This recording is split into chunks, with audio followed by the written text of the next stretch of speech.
욕먹을 각오하고 공개합니다. 여러분, 정말 솔직히 말씀드리자면 시중에서 판매되는 건강보조식품 중 상당수는 필요하지 않고 오히려 우리 몸에 해로울 수 있습니다. 제 양심을 걸고 말씀드립니다. 안녕하세요. 저는 35년차 내과 전문의 의사 안중길입니다.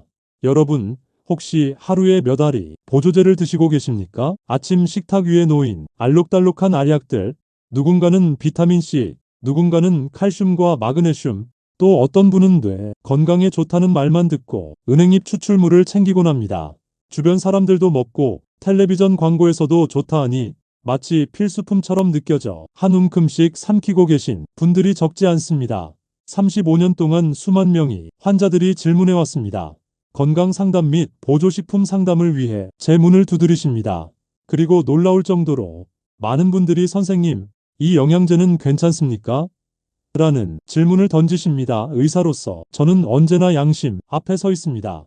정말 다시 한번 솔직히 말씀드립니다. 시중에 판매되는 건강보조식품 중 상당수는 필요하지 않을 뿐 아니라 오히려 해로울 수 있다는 것이 제 경험입니다. 어떤 보조제는 우리 몸의 균형을 깨뜨리고 어떤 보조제는 약물과 충돌해 위험한 결과를 초래하기도 합니다. 하지만 이런 불편한 진실을 병원과 제약사, 영양제 업계는 좀처럼 이야기하지 않습니다. 오늘 저는 65년 인생과 35년 의사 생활을 통해 얻은 경험을 바탕으로 절대 먹지 말아야 할 건강보조식품 5가지에 대해 말씀드리려 합니다. 물론 모든 이야기는 의학적 근거와 실제 환자들의 사례를 토대로 말씀드릴 것이며 여러분께서 현명한 선택을 하실 수 있도록 최대한 구체적으로 나누겠습니다. 이 영상, 이 오디오북을 끝까지 들으신다면 여러분은 불필요한 보조제를 덜어내어 지갑을 지키실 뿐 아니라 몸의 부담을 줄이고 삶의 질을 높이는 지혜를 얻게 될 것입니다. 때로는 건강을 위한 선택이라고 믿었던 것이 오히려 병을 만드는 길이 될 수 있습니다. 저는 여러분이 그런 함정에 빠지지 않기를 진심으로 바랍니다. 여러분, 이 이야기가 도움이 될 것 같다면 잠시 멈추고 구독과 좋아요를 눌러주세요. 그것은 무료이지만 앞으로도 저 같은 의사가 평생의 경험을 통해 드리는 소중한 건강 정보를 꾸준히 받아보실 수 있는 가장 확실한 방법입니다. 또 주변의 가족과 지인들에게도 공유해 주신다면 누군가의 건강한 노후를 지키는 작은 씨앗이 될 수 있습니다. 자, 이제 본격적으로 시작해 보겠습니다. 그렇다면 왜 이렇게 많은 분들이 보조제를 남용하게 되었을까요? 한국은 전 세계에서 건강보조식품 소비가 가장 빠르게 증가한 나라 중 하나입니다. 특히 60대 이후 어르신들이 구매율은 해마다 최고치를 갱신하고 있습니다. 통계청 자료를 보면 노년층의 월평균 건강 관련 지출 중 상당 부분이 건강보조식품으로 흘러들어가고 있다는 사실을 알 수 있습니다. 이 현상은 단순히 개인적인 선택의 문제가 아닙니다. TV 광고와 홈쇼핑, 인터넷을 켜면 하루에도 수십 번씩 이 제품만 먹으면 혈관이 깨끗해진다, 치매 걱정이 줄어든다는 식의 화려한 문구가 쏟아집니다. 누구라도 불안한 마음에 혹할 수밖에 없는 구조인 것이지요. 특히 자녀들에게 부담이 되지 않으려는 마음, 스스로 건강을 지키고 싶은 의지가 강한 노인 세대에게 이 메시지는 더욱 강력하게 다가옵니다. 그러나 문제는 바로 여기서 시작됩니다. 필요하지 않은 것을 먹으면서도 오히려 건강해지고 있다고 착각하는 것입니다. 저는 외래 진료실에서 한 움큼의 알약을 꺼내 놓으며 선생님, 저 이거 다 먹고 있어요. 이제 건강하겠지요? 라고 묻는 환자들을 수없이 만났습니다. 하지만 그 알약 중 절반 이상은 실제로는 필요하지 않았고 일부는 건강을 해치고 있었습니다.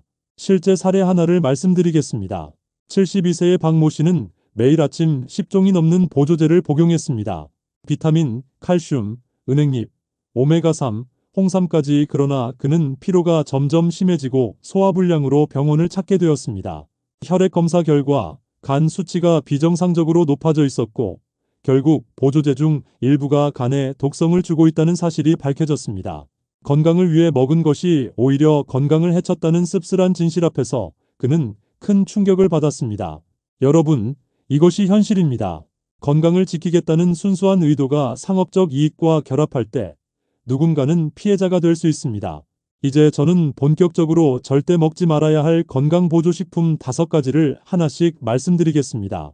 제가 첫 번째로 꼭 말씀드리고 싶은 보조제는 바로 고용량 비타민 E와 베타카로틴입니다. 많은 분들이 이 두 가지를 항산화제라고 부르며 노화를 늦추고 암을 예방해준다고 믿습니다. 실제로도 수십 년 전에는 전 세계 의학계에서도 항산화제의 힘을 크게 기대했습니다. 활성산소를 없애면 암이나 심장병을 예방할 수 있다는 논리였지요. 그래서 비타민 E와 베타카로틴을 대량으로 함유한 보충제가 쏟아져 나왔습니다. 광고에서는 마치 이 알약 하나면 젊음을 되찾는다는 듯 호도했습니다. 그러나 1990년대 이후 대규모 임상시험들이 잇따라 발표되면서 상황은 완전히 달라졌습니다. 미국과 유럽에서 진행된 수십만 명 규모의 연구 결과 고용량의 비타민 E와 베타카로틴을 장기간 복용한 사람들에게서 오히려 암 발생률이 증가하거나 사망률이 높아졌다는 충격적인 결과가 보고된 것입니다. 특히 흡연자에게서 베타카로틴 보충제를 복용했을 때 폐암 위험이 더 높아진다는 사실은 전 세계 의사들에게 큰 충격을 주었습니다. 저 역시 진료실에서 그 피해자를 여러 번 보았습니다. 한 68세 남성 환자는 흡연을 하면서도 건강을 지키고 싶다며 매일 고용량 베타카로틴 보충제를 복용했습니다. 이거라도 먹어야 폐가 버텨주지 않겠습니까? 라고 말하던 분이지요. 하지만 몇 년 후 그는 폐암 진단을 받게 되었습니다. 물론 모든 원인이 보조제 때문이라고 단정할 수는 없지만 연구 결과와 임상 경험을 종합해보면 결코 무관하다고 말하기는 어렵습니다. 비타민이 역시 마찬가지입니다. 소량은 세포막을 보호하는 중요한 영양소지만 고용량으로 보충제를 복용하면 혈액응고 과정에 영향을 주어 뇌출혈의 위험을 높일 수 있다는 보고가 많습니다.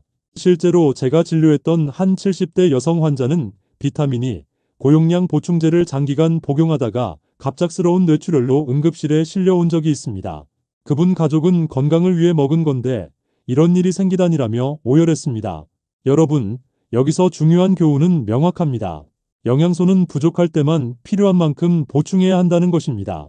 정상적인 식사를 하고 계신다면 굳이 알약으로 고용량을 섭취할 필요가 없습니다. 오히려 해로울 수 있습니다. 그렇다면 대안은 무엇일까요? 항산화 효과를 원하신다면 알약이 아닌 음식으로 드셔야 합니다. 신선한 채소, 과일, 견과류에는 자연스럽게 균형 잡힌 항산화 물질이 들어있습니다. 이들은 다른 성분들과 어우러져 몸속에서 조화롭게 작용하기 때문에 과잉의 부작용이 거의 없습니다. 저는 환자들에게 늘 이렇게 말씀드립니다. 알약을 삼키지 말고 색깔 있는 채소와 과일을 접시에 올리십시오. 항산화는 약이 아니라 식탁에서 오는 것입니다. 여러분, 과학은 결국 진실을 밝혀냅니다. 1996년 미국에서 발표된 유명한 연구, ATBC 연구에서는 흡연 남성 3만 명을 대상으로 베타카로틴을 장기간 복용하게 했습니다. 결과는 충격적이었습니다. 베타카로틴을 복용한 집단에서 폐암 발생률이 18%나 증가했고 사망률도 더 높았습니다. 또 다른 대규모 연구인 HOP-TOO 시험에서는 고용량 비타민이 보충제가 신부전 발생을 늘리고 뇌출혈 위험을 높인다는 결과가 나왔습니다. 즉, 의학계는 더 이상 고용량 항산화제 보충제를 권장하지 않습니다. 하지만 이 불편한 진실이 광고 현장에까지 전달되지는 않습니다. 광고에서는 여전히 비타민이 젊음과 혈관 건강, 베타카로틴 눈과 폐를 지켜주는 천연 항산화제라는 메시지를 강조합니다. 환자분들은 그 광고만 보고 안심하며 매일 삼키는 것이지요. 저는 늘 이렇게 말씀드립니다.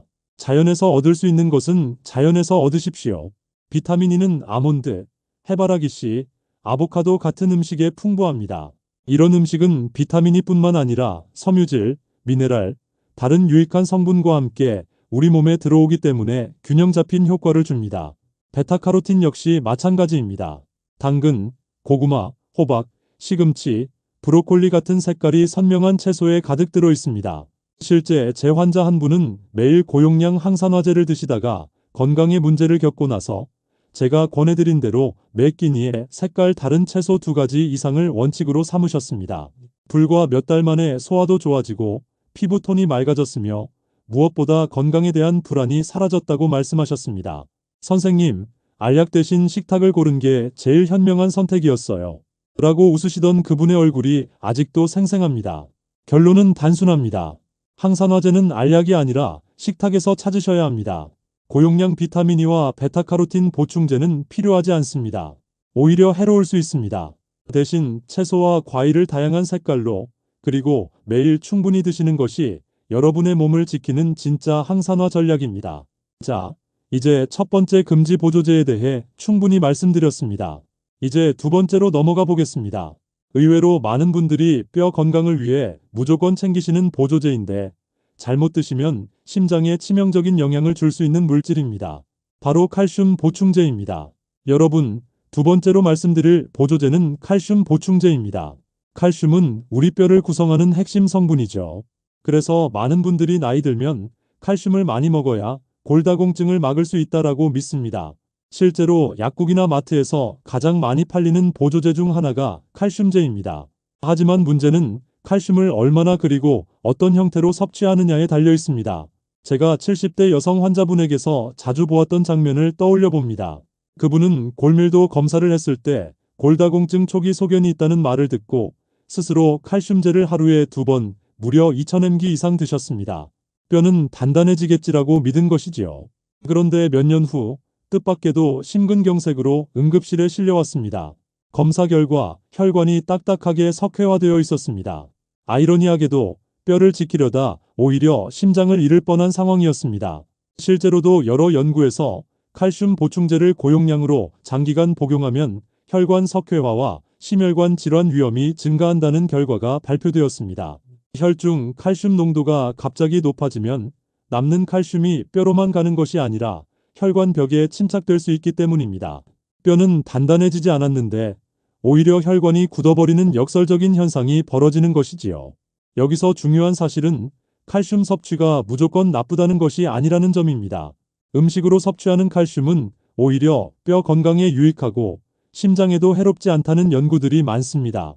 즉, 문제는 보충제라는 인위적 형태와 고용량입니다. 저는 환자분들께 이렇게 조언합니다. 칼슘제를 무턱대고 늘리지 말고 음식으로 섭취를 늘리십시오. 멸치, 두부, 시금치, 브로콜리, 유제품은 모두 훌륭한 칼슘 공급원입니다. 음식 속 칼슘은 흡수가 천천히 이루어지기 때문에 몸이 필요할 때 조금씩 사용하게 됩니다. 하지만 보충제로 알약을 삼키면 짧은 시간에 혈중 칼슘이 치솟고 그 결과 혈관과 신장에 부담을 주게 되는 것이죠. 특히 신장 기능이 약한 노년층에서는 칼슘 보충제 과다 섭취가 신장 결석을 만들기도 합니다. 실제로 75세 남성 환자분 한 분은 하루에 3알씩 칼슘제를 드시다가 갑자기 소변에서 피가 나오고 심한 옆구리 통증으로 응급실에 오셨습니다. 검사 결과 큰 신장 결석이 발견되었고 결국 수술까지 하게 되었습니다. 여러분, 뼈 건강을 위해 칼슘제를 무조건 많이 먹어야 한다는 생각은 위험합니다. 그보다 더 중요한 것은 비타민 D와 함께 적절한 햇볕, 규칙적인 체중부하 운동, 음식 속 칼슘의 균형 있는 섭취입니다. 보충제는 부족한 경우 의사의 권고 아래 필요한 최소량만 드셔야 합니다. 칼슘 보충제에 대한 연구는 이미 여러 나라에서 반복적으로 이루어졌습니다. 뉴질랜드에서 진행된 대규모 연구에서는 매일 칼슘 보충제를 복용한 여성 집단에서 심근경색 발생 위험이 약 30% 증가한다는 결과가 보고되었습니다. 또 미국 하버드 의대에서 발표된 자료에 따르면 고용량 칼슘제를 장기간 복용하는 노년층에서 혈관 석회화가 가속화되는 경향이 확인되었습니다. 저는 진료실에서 이런 연구 결과들을 환자분들에게 직접 보여드리곤 했습니다. 보십시오. 뼈는 조금 좋아질 수 있지만 심장은 더 위험해질 수 있습니다. 무엇이 더 소중합니까? 라고 여쭈면 대부분은 고개를 끄덕이며 스스로 과도한 복용을 중단하곤 했습니다. 여러분, 뼈 건강을 위해 칼슘 보충제가 전혀 필요 없는 것은 아닙니다. 실제로 음식만으로 충분히 칼슘을 섭취하기 어려운 분, 특히 우유나 유제품을 잘 못 드시는 분들, 혹은 골다공증 위험이 높은 분들은 의사의 처방 아래 제한적으로 보충제를 드실 수 있습니다. 그러나 여기서 중요한 원칙은 고용량을 장기간 무분별하게 먹지 않는다는 것입니다. 그렇다면 칼슘 보충제를 대체할 수 있는 더 건강한 방법은 무엇일까요? 첫째, 음식으로 섭취하기입니다. 작은 멸치 몇 마리, 한 컵의 우유, 두부 반 모만으로도 하루 필요량의 상당 부분을 충족할 수 있습니다. 특히 멸치와 두부는 우리 식탁에 친숙하면서도 가격도 부담이 적습니다. 둘째, 햇볕 쬐기입니다. 칼슘이 아무리 많아도 몸에서 흡수되지 않으면 소용이 없습니다. 흡수에 꼭 필요한 것이 바로 비타민 D입니다. 비타민 D는 햇볕을 받을 때 피부에서 자연스럽게 생성됩니다. 하루에 20분 정도만 햇볕을 쬐어도 충분합니다. 의외로 많은 분들이 집안에서만 생활하시며 햇볕을 거의 보지 못해 칼슘을 먹고도 흡수를 못하는 경우가 많습니다. 셋째, 체중부하 운동입니다. 뼈는 단순히 칼슘만으로 단단해지지 않습니다. 실제로 체중이 실리는 자극을 받아야 골밀도가 유지됩니다. 걷기, 계단 오르기, 가벼운 근력 운동은 모두 뼈를 튼튼하게 하는 핵심 요소입니다. 저는 환자분들에게 약국보다 운동화를 먼저 찾으십시오라고 늘 말씀드렸습니다. 결국 중요한 것은 균형입니다. 칼슘은 부족하면 문제지만 과다하면 더 큰 문제를 만들 수 있습니다. 무조건 보충제 알약에 의존하는 것이 아니라 음식, 햇볕, 운동 이 세 가지 축을 기본으로 삼으시기 바랍니다.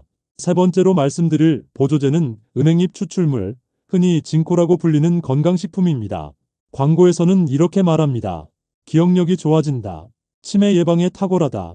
심지어는 혈액순환을 개선해 머리가 맑아진다. 이런 문구를 들으면 나이가 들수록 불안한 마음이 생길 수밖에 없습니다. 기억력과 치매는 누구나 두려워하는 주제이니까요. 실제로도 진료실에 오신 어르신들 중 상당수가 은행잎 추출물을 복용하고 계셨습니다. 선생님, 이거 먹으면 치매 안 걸린다던데요? 하고 자신있게 말씀하시는 분들도 많았습니다. 하지만 의사로서 저는 반드시 솔직히 알려드려야 했습니다. 은행잎 추출물의 효과는 과장되어 있으며 위험성은 제대로 알려지지 않았다는 사실입니다. 우선 효과부터 말씀드리겠습니다. 은행잎 추출물이 기억력 개선에 도움을 줄 수 있다는 초기 연구들이 있었던 것은 사실입니다. 그러나 이후 더 큰 규모의 임상시험들에서는 그 효과가 일관되게 나타나지 않았습니다. 일부 연구에서는 아주 경미한 인지 기능 개선이 보였지만 다른 연구에서는 전혀 효과가 없다는 결과가 나왔습니다. 세계적인 의학 학술지에서도 치매 예방을 위해 은행잎 추출물을 권장할 근거는 부족하다라고 결론을 내린 바 있습니다. 문제는 효과보다 위험성입니다. 은행잎 추출물은 혈소판 기능을 억제하는 성분을 가지고 있습니다. 쉽게 말해 피가 잘 멈추지 않도록 만드는 성분이지요. 그래서 아스피린이나 항응고제를 함께 복용하는 분들이 은행잎 추출물을 같이 먹을 경우 출혈 위험이 크게 증가할 수 있습니다. 실제로 저는 진료실에서 은행잎 추출물을 꾸준히 드시던 70대 남성 환자가 작은 낙상사고로 머리를 부딪혔는데 피가 멈추지 않아 큰 뇌출혈로 발전한 사례를 본 적이 있습니다. 그분은 결국 수술을 받아야 했고 회복까지 오랜 시간이 걸렸습니다. 또 다른 60대 여성 환자는 단순 치과 발치 시술을 받다가 출혈이 멎지않아 고생을 하셨습니다. 이유를 찾아보니 매일 드시던 은행잎 보조제가 문제였습니다. 그냥 기억력에 좋다길래 먹었을 뿐인데라며 눈물을 흘리던 모습이 아직도 제 기억에 남아 있습니다. 여러분, 치매와 기억력은 단순히 알약 하나로 해결할 수 있는 문제가 아닙니다. 오히려 은행잎 보조제는 불필요한 위험을 끼칠 수 있습니다. 혈액을 묽게 하는 약을 드시는 분, 고혈압 심장질환으로 치료 중인 분들은 특히 주의하셔야 합니다. 그렇다면 대안은 무엇일까요? 치매 예방과 뇌 건강을 위해서는 검증된 생활 습관이 훨씬 강력합니다. 규칙적인 운동은 뇌혈류를 개선해 인지 기능 저하를 늦춥니다. 사회적 교류는 뇌를 자극하고 활력을 줍니다. 건강한 식습관, 특히 지중해식 식단은 치매 예방 효과가 여러 연구에서 확인되었습니다. 은행잎 알약에 의존하는 대신 매일 걷고 대화하고 채소와 생선을 즐기시는 것이 훨씬 확실한 방법입니다. 은행잎 추출물에 대한 연구는 전 세계적으로 수십 차례 진행되었습니다. 그중 가장 유명한 것은 미국 국립보건원에서 주도한 GEM 연구 GINK 주요 이밸류에이션 오브 메모리 스터디입니다. 무려 3,000명이 넘는 노인을 대상으로 6년 동안 은행잎 추출물을 꾸준히 복용하게 하고 치매 예방 효과를 분석했습니다. 결과는 어땠을까요? 치매 발생률은 은행잎을 먹은 그룹과 먹지 않은 그룹 사이에 아무 차이가 없었습니다. 즉, 장기간 복용해도 치매 예방 효과는 입증되지 않은 것입니다. 또 다른 유럽 연구에서도 마찬가지였습니다. 경도 인지장애 환자에게 은행잎을 투여했지만 위약과 비교했을 때 뚜렷한 인지 기능 개선 효과가 관찰되지 않았습니다. 결국 세계적인 신경학회와 치매 관련 권고안에서는 은행잎 추출물을 치매 예방 목적으로 복용할 것을 권하지 않는다라고 명시하고 있습니다. 그런데도 왜 여전히 많은 분들이 이 보조제를 찾을까요? 이유는 간단합니다. 불안을 이용하는 상업적 메시지 때문입니다. 혹시라도 치매가 오면 어쩌나라는 두려움은 노년층의 가장 큰 걱정거리입니다. 그 두려움의 틈을 파고드는 것이 바로 은행잎 광고입니다. 하지만 과학은 냉정합니다. 효과는 미미하거나 없고 출혈 위험은 분명히 존재합니다. 자, 그렇다면 뇌 건강을 위해 무엇을 해야 할까요? 저는 의사로서 그리고 90세를 살고 있는 사람으로서 다음의 생활 습관을 강력히 권합니다. 첫째, 매일 걷기입니다. 걷기는 뇌혈류를 늘리고 새로운 신경세포 생성을 돕습니다. 하루 30분 정도만 꾸준히 걸어도 인지 저하 속도를 늦출 수 있습니다. 둘째, 두뇌 자극 활동입니다. 신문을 소리내어 읽거나 새로운 악기를 배우거나 퍼즐을 푸는 활동은 뇌의 신경망을 강화합니다. 실제로 제 환자 중에는 70세 이후에 그림을 배우기 시작한 분이 계신데 인지 기능이 또래보다 훨씬 잘 유지되고 있었습니다. 셋째, 사회적 교류입니다. 외로움은 뇌를 빠르게 노화시킵니다. 친구나 가족과 자주 대화하고 모임에 나가서 웃고 이야기하는 것이 치매 예방에 가장 강력한 약이라는 사실을 아십니까? 연구에 따르면 사회적 관계가 활발한 노인은 치매 위험이 최대 40%까지 낮아진다고 합니다. 넷째, 식습관입니다. 지중해식 식단, 즉 채소, 과일, 생선, 올리브유, 견과류를 중심으로 하는 식단은 뇌 건강에 탁월한 효과를 보입니다.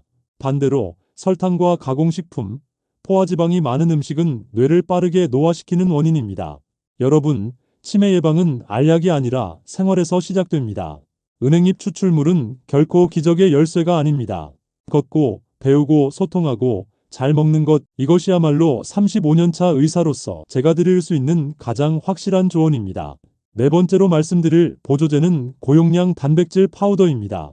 헬스장에서 젊은 분들이 흔히 먹는 단백질 보충제, 이제는 노인들 사이에서도 근육이 빠지지 않게 해준다는 이유로 많이 드십니다. TV나 인터넷에서는 단백질이 곧 건강이다. 노인도 매일 단백질 보충제를 마셔야 한다라는 메시지가 반복되고 있지요. 물론 단백질은 중요한 영양소입니다. 나이가 들수록 근육이 줄어드는 근감소증을 예방하려면 단백질 섭취가 반드시 필요합니다. 하지만 문제는 필요 이상으로 많은 단백질을 파우더 형태로 고용량 섭취할 때 생깁니다. 제가 진료했던 74세 남성 환자 한 분은 건강 프로그램을 보고 단백질 보충제를 하루 2스쿱씩 마셨습니다. 근육이 더 생기고 튼튼해질 거라 믿었지요. 하지만 몇 달 지나지 않아 피로와 구토 증상이 심해졌습니다. 검사 결과 신장 기능이 급격히 악화되어 있었습니다. 결국 그는 단백질 파우더 과다 섭취가 신장에 부담을 준 것이었습니다.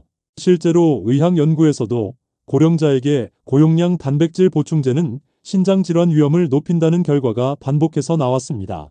특히 이미 고혈압 당뇨 신장 기능 저하가 있는 분들은 단백질 과다가 치명적일 수 있습니다. 신장은 단백질 대사의 노폐물을 걸러내는 기관인데 그 부담이 지나치게 커져 망가질 수 있기 때문입니다. 또한 단백질 파우더에는 단백질만 들어있는 것이 아닙니다. 인공 감미료, 첨가제, 심지어는 중금속 오염 사례까지 보고된 적이 있습니다. 몇 년 전에는 일부 해외 단백질 보충제에서 납과 카드뮴이 검출되어 논란이 되기도 했습니다. 그렇다면 노년층이 단백질을 어떻게 섭취해야 할까요? 저는 늘 이렇게 말씀드립니다. 근육을 키우는 건 파우더가 아니라 식탁입니다. 달걀, 생선, 두부, 콩, 살코기 같은 자연식 단백질이 훨씬 안전하고 균형 잡힌 방법입니다. 특히 두부와 콩류는 소화가 잘 되고 혈관 건강에도 이롭습니다. 실제로 80대 여성 환자분 중 한 분은 단백질 파우더 대신 매일 달걀 1개, 두부 반모, 생선 2토막을 식단에 넣었습니다. 1년 뒤 근감소증 위험이 있었던 그분의 근육량이 눈에 띄게 개선되었고 신장 기능은 안정적으로 유지되었습니다. 그분은 웃으며 이렇게 말씀하셨습니다. 선생님, 이제 알약보다 반찬이 더 믿음직스러워요. 여러분, 단백질은 분명 필요합니다. 그러나 고용량 파우더 보충제는 필요하지 않습니다. 특히 노인분들에겐 신장에 치명적일 수 있습니다. 근육과 건강을 지키고 싶으시다면 식탁의 음식을 선택하십시오. 그것이 가장 안전하고 가장 효과적인 방법입니다. 마지막으로 말씀드릴 5번째 금지 보조제는 바로 무분별한 종합영양제 패키지입니다. 요즘은 패키지 건강 세트라는 이름으로 수십 가지 영양제를 한 상자에 담아 판매하는 경우가 많습니다. 광고에서는 이렇게 말하지요. 하루 한 팩이면 영양이 완벽하게 채워집니다. 이제 고민하지 말고 한 번에 챙기세요. 하지만 여러분, 바로 이 편리함이 함정입니다. 실제로 많은 분들이 이런 패키지를 아침마다 한 움큼 삼키며 안심합니다. 이제 부족한 영양은 없겠지라고 생각하지요.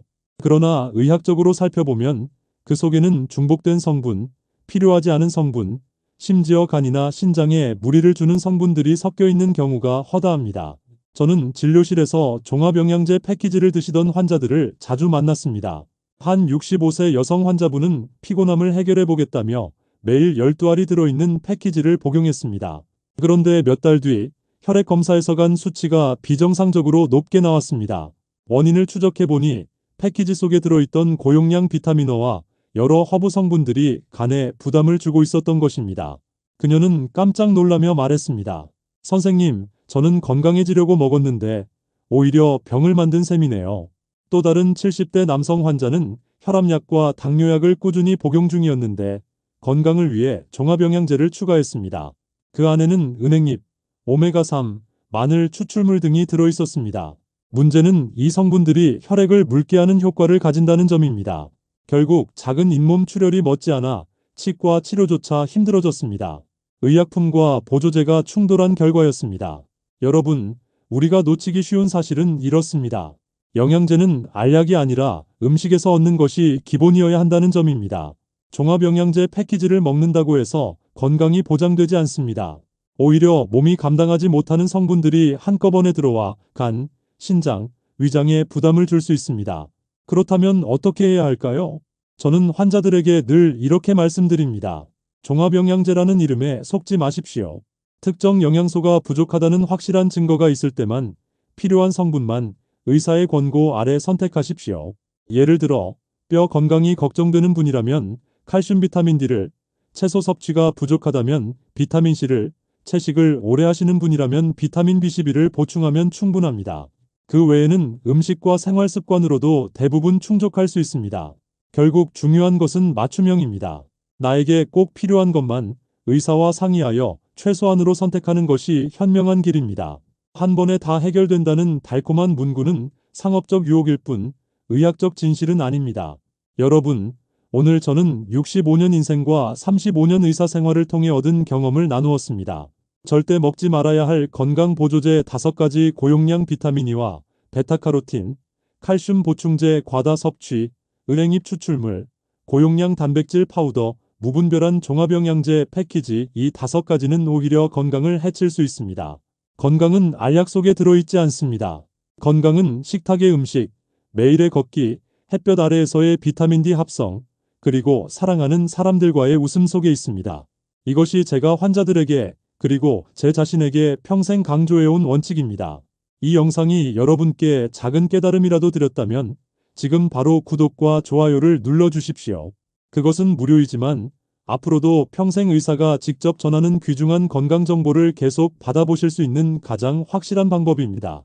또 알림 설정까지 해두신다면 새로운 영상이 올라올 때 바로 확인하실 수 있습니다. 놓치지 않고 건강을 지키실 수 있지요. 그리고 마지막으로 부탁드리고 싶은 것이 있습니다. 여러분의 경험을 댓글로 나누어 주십시오. 내가 먹어본 보조제 중 불필요하다고 느낀 것, 혹은 도움이 되었던 생활 습관을 적어주신다면 다른 분들에게도 큰 힘과 지혜가 될 것입니다. 댓글 하나가 누군가의 노후 건강을 바꾸는 씨앗이 될 수 있습니다. 여러분의 현명한 선택과 작은 실천이 건강한 삶을 만드는 가장 큰 비밀입니다. 저는 다음 영상에서 또 다른 양심 어린 이야기로 찾아뵙겠습니다. 감사합니다. 건강하십시오.